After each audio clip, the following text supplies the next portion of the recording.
Welcome back. This is part 3 of the Unstuckable You Masterclass Series. We're looking at what it really takes to raise your vibration spiritually and the surprising role that self-focus plays in your transformation. If you've been feeling stuck, like something's just off no matter what you try, this is going to land. For each of these words, we're going to have a reflective activity. Just for a moment, I would like y'all to close your eyes for a minute and say to yourself, I am ready to receive. I am ready to receive. Just say it one time. I am ready to receive. Be brutally honest about your current situation in your life, your business, your finances, and be ready to receive what can come to you, what new things may come to you, opportunities, new thoughts, new insights, and acknowledging exactly where you are in the present moment and remembering you can't move forward until you accept your current position. You can't move until you know where you are, right? So ask yourself in this reflection activity, what do I choose to do next? What do I choose to do next? And write down your insights. Maybe you can just jot down a few now that you can work with later. Write down your insights you receive from this. You can use this ongoing. This activity marks the first step in that journey to seeing with divine mind. Okay.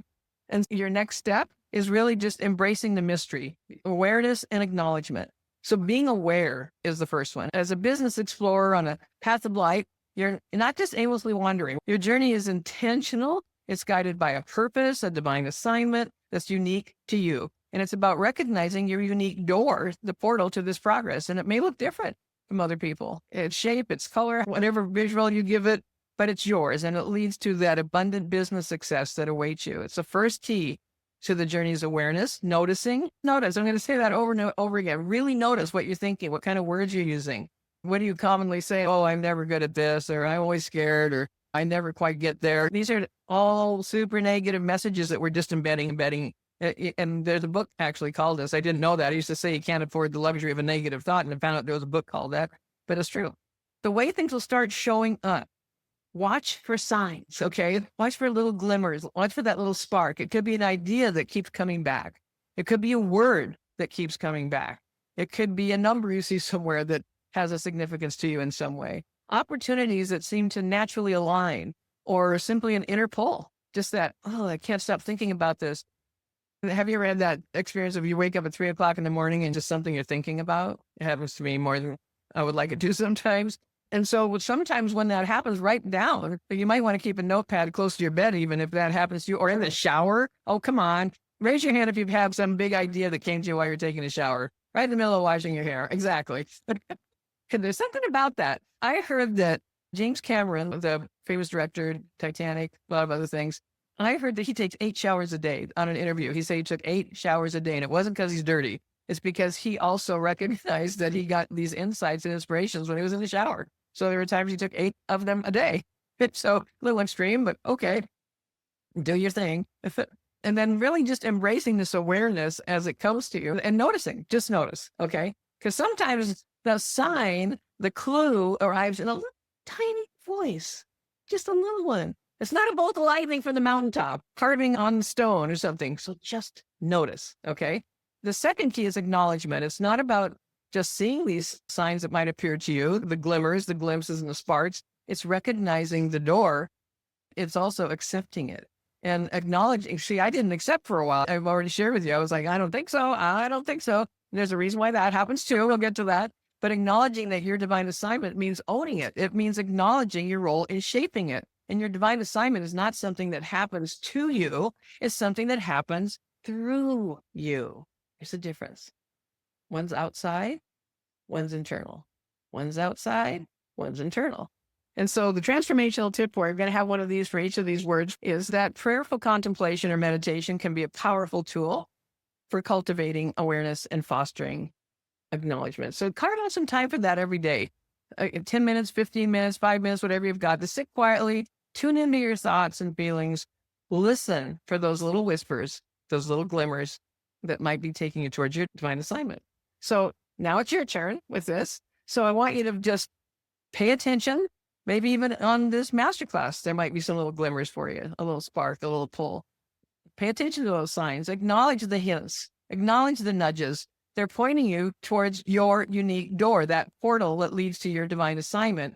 And really that quantum leap in your business and your life. And I talk about quantum leaps because I made one. It's and absolutely made one when I went from I'd never made more than 32,000 a year to 500,000 to nobody knew who I was. I'd never written anything for anybody except in a clerical job, writing a memo or something, to working with people like Frank Kern and Russell Brunson, writing marketing materials for multi-million-dollar launches for my movies, things I'd never done, didn't know I could do.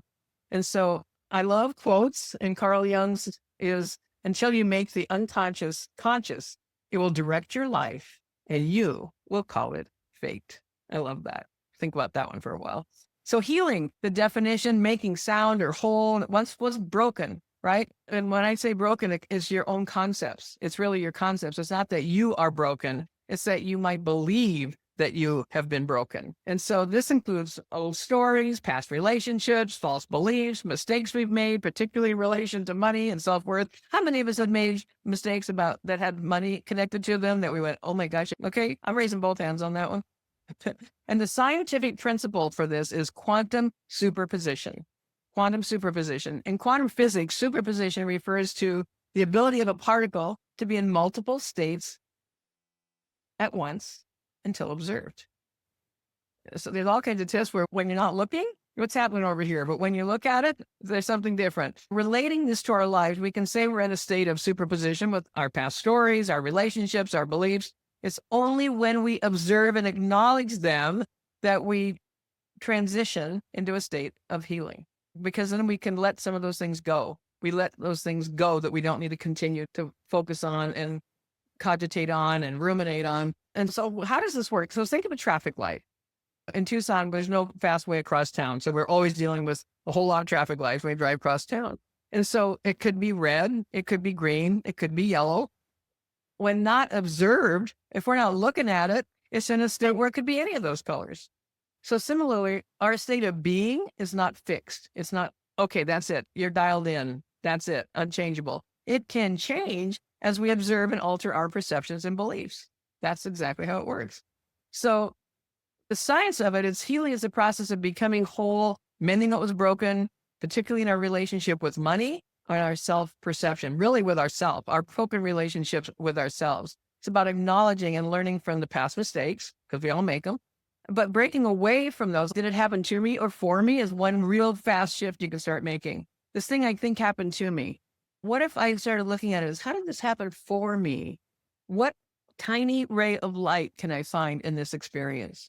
Because there will be one if you choose to see it. And part of the issue is that we're so locked into our suffering or our justification of why this thing happened and we, this kind of thing. Come on now. How many of you don't even have to raise your hand on this one, but I know that I have done this myself. That we get locked into this story that we keep replaying, looking at it and examining it from another angle. And this is why I don't understand. And then the negative stuff.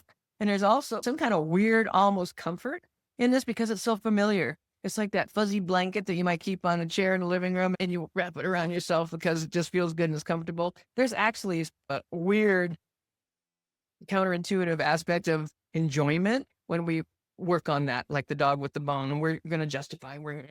And people will justify it all the way, literally to the death. Literally to the death. They will justify their limitations. Crazy, huh? And yet we can choose not to. We can just choose not to.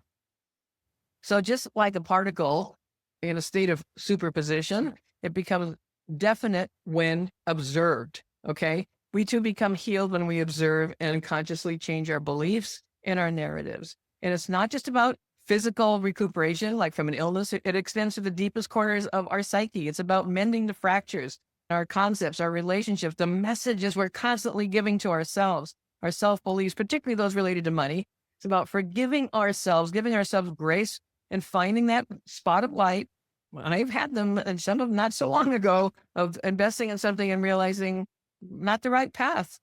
Oh my gosh, but it was so much and I invested in it. Maybe it'll just keep, that definition of insanity, doing the same thing over and expecting a different result. We have to have courage to be honest with ourselves and to see when it's time to shift, let's see if it's time for a pivot, to see what we needed to learn from that experience and find that. so that you're not beating yourself up, but you're going to choose to focus on how it was for you and not to you. Okay. So we speak of transformation, just like in quantum physics, and a particle can exist in several states until observed. We can exist in various states of being. And it's only when we observe and recognize and challenge those old stories and narratives that we're telling ourselves that the healing really happens. It's like the butterfly, right? From like weird lumpy caterpillar emerging from the chrysalis into a state of wholeness, of soundness, really being able to fly, and that heals self-worth and that financial understanding. So in your reflective activity, just take a few minutes to reflect on past mistakes. I bet you can come up with at least one. It's already there, particularly when it's related to money, and acknowledge them without judgment. That's the big part here, without judgment, and write them down. Be kind to yourself. What if you were talking to a child that had made a mistake? Would you be like, just cruelly reminding them of it over and over again? Or would you give some grace? Would you find a little positivity, some comfort in it? Do that for yourself.